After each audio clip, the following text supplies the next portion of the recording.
Pemerintah Indonesia menyayangkan keputusan Badan Bulu Tangkis Dunia yang meminta Indonesia mundur dari ajang All England 2021.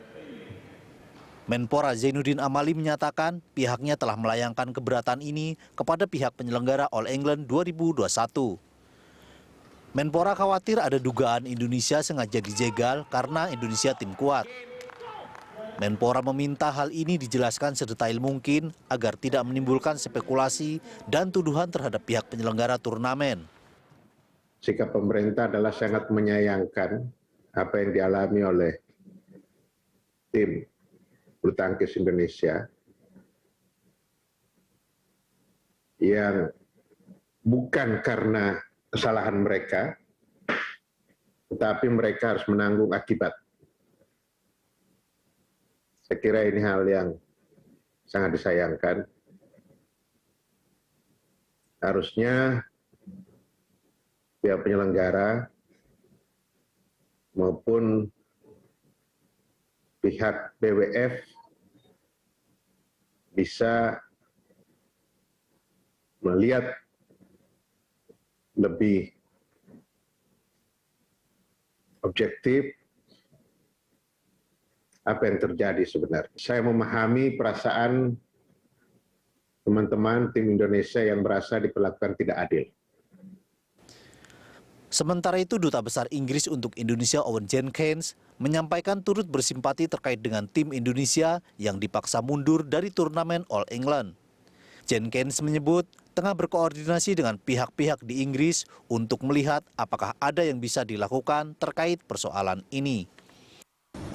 Keputusan Federasi Bulu Tangkis Dunia yang tidak mengizinkan Indonesia berpartisipasi dalam turnamen bulu tangkis All England demi pencegahan COVID-19 sangat disayangkan.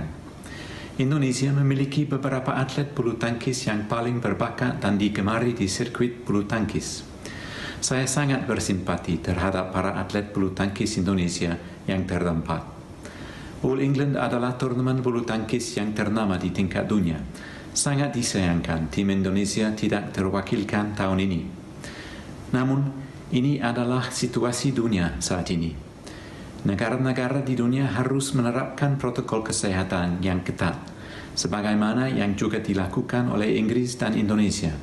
Dan aturan-aturan tersebut diterapkan secara adil dan transparan.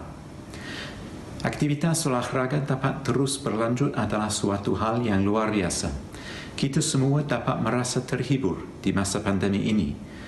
Namun, sangat penting untuk memprioritaskan keselamatan terutama di saat COVID-19 masih bersama kita.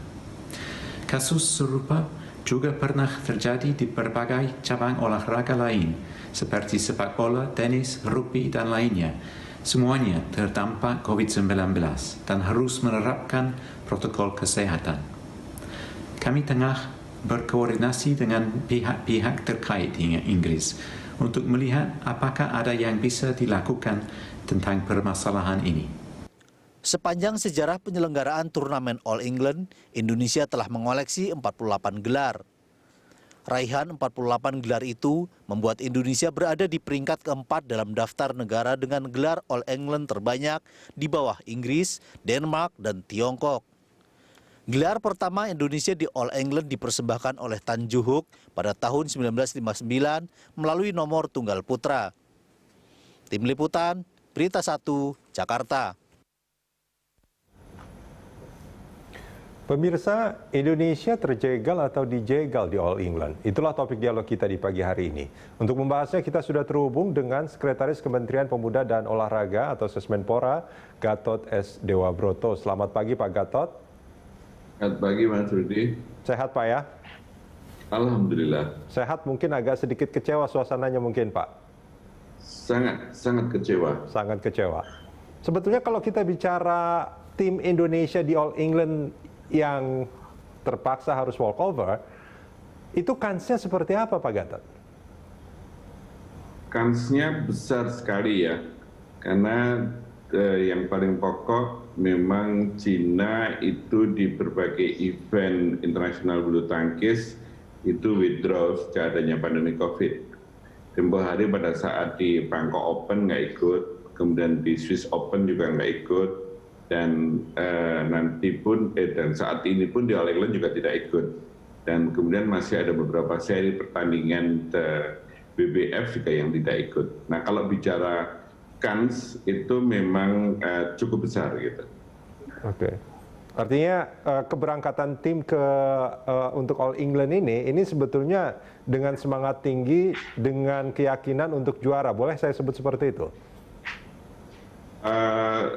Ya, kans untuk merebut beberapa nomor pertandingan sih cukup besar ya, karena kita ingat, saya mengatakan cukup besar karena selain Cina kan juga sekarang kan para juara-juara itu hampir merata. Ya. Di Eropa, kemudian dari Asia juga ada Korea, Jepang dan sebagainya. Kami tidak ingin kok kemudian Jumawa pasti menang semuanya, enggak gitu. Ya. Karena hampir semua merata.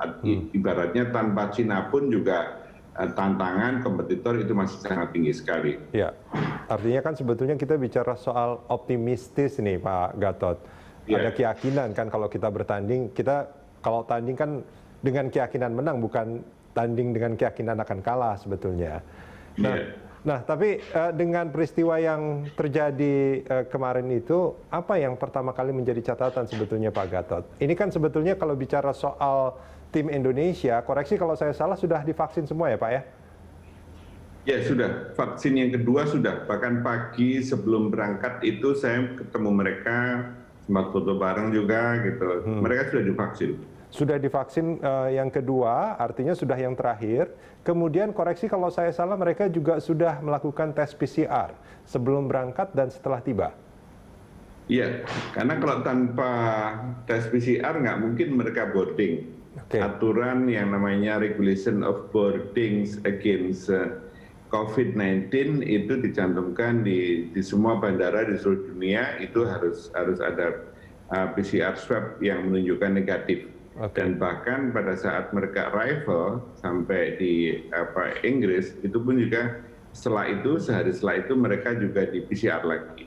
Oke. Nah, lalu kemudian apa yang menjadi alasan bagi ini sebetulnya yang melarang bukan dari Panpel atau dari BWF kan Pak Gatot ya, kalau nggak salah saya?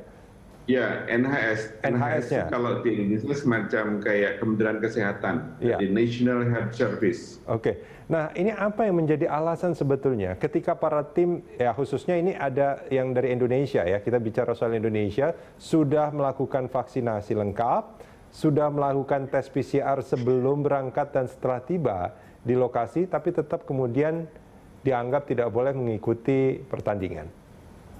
Karena pada saat mereka boarding, mereka terbang gitu, itu sampai di Inggris, kemudian sebelumnya kan mereka harus mengisi form kan, Ya. ngisi form dan ada komunikasi dengan pihak NHS, dan ditemukanali pada saat mereka satu pesawat itu ada satu orang yang suspected atau diindikasikan sudah kena COVID. Nah, di sini pun muncul pertanyaan, karena pesawat yang digunakan adalah sebuah maskapai asing tertentu yang saya sebutlah Turkish Air, kemudian transitnya ada di Istanbul.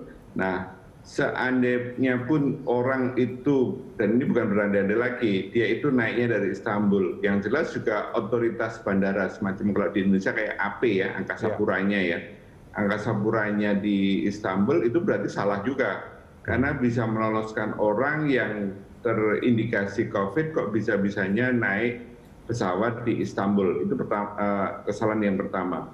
Kemudian yang kedua, regulasi di Inggris menyebutkan kalau ada orang satu pun ya kena suspected, dan ini satu pesawat itu harus diperiksa ulang dan kemudian harus dikarantina sampai 10 hari. Nah, itu peraturan itu kena dampaknya kepada Indonesia. Nah, pertanyaan saya tadi sudah itu yang menjadi question mark, kenapa kok otoritas di Istanbul itu meloloskan. Dan yang kedua, ini kan sama saja kayak mengeneralisasi, hanya kesalahan satu, sementara penumpang yang lain, misalnya diantaranya adalah tim Indonesia yang jelas-jelas sudah divaksin 2 kali, sudah di PCR dari Indonesia, itu kemudian digeneralisasi harus dikarantina 10 hari berikutnya. Kalau itu misalnya ada harusnya kami sudah diberitahu, oh Indonesia karena menghindari kemungkinan yang paling buruk berarti harus 10 hari sebelumnya harus sudah berangkat, begitu Mas Rudi. Ya, ini artinya dalam tanda kutip mungkin